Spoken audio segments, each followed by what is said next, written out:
এই তিপ্রা মথাতে এখন Tipra citizen federation আছে, মানে এই তিপ্রা সিটিজেনশিপ ফেডারেশনে সব মুসলিম, বাঙালি, মণিপুরি সব আছে, হিন্দুস্তানি সব আছে এখানে।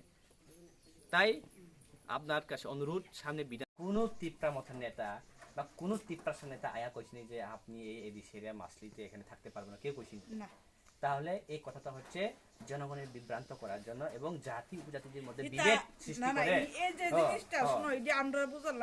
আপনি হাঁটবেন ওই যে 2018 সালে ক্ষমতায় আসার আগে যে প্রতিশ্রুতি তারা দিল যে আমরা ক্ষমতায় আসলে বলে সবার অ্যাকাউন্টে 15 লাখ টাকা ঢুকিয়ে দিব, আপনি মনে হয় পাইছেন। কিন্তু আজকে কোন জায়গাতে আমাদের এই যে স্টেবিলিটি, আমাদের মানুষের যে ইয়েগুলা, জনগণের যে ইয়েগুলা, কোন জায়গাতে ইয়ে করছে?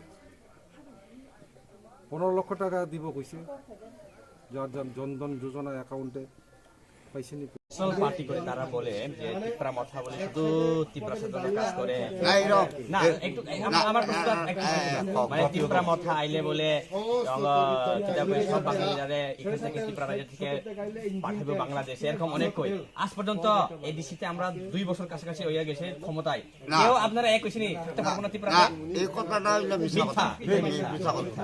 কারণ ত্রিপুরা রাজ্যে এডিসিতে ত্রিপুরা রাজ্যে রাজা মাথা আইলো বাঙালিরা এখান থেকে কেমনে বিদা করতে পারবো না, এটা মিথ্যা কথা।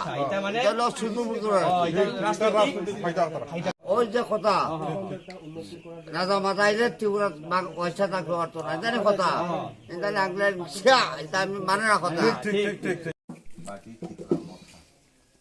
ত্রিপুরা রাজ্যটার নাম হলো, এই রাজ্যটার নাম হলো ত্রিপুরা, তার জন্য ত্রিপুরা মথার নাম দেওয়া হয়েছে। এখানে ত্রিপুরা মথাতে বাঙালিরা নাই এরকম না, নাম হলো ত্রিপুরা মথা।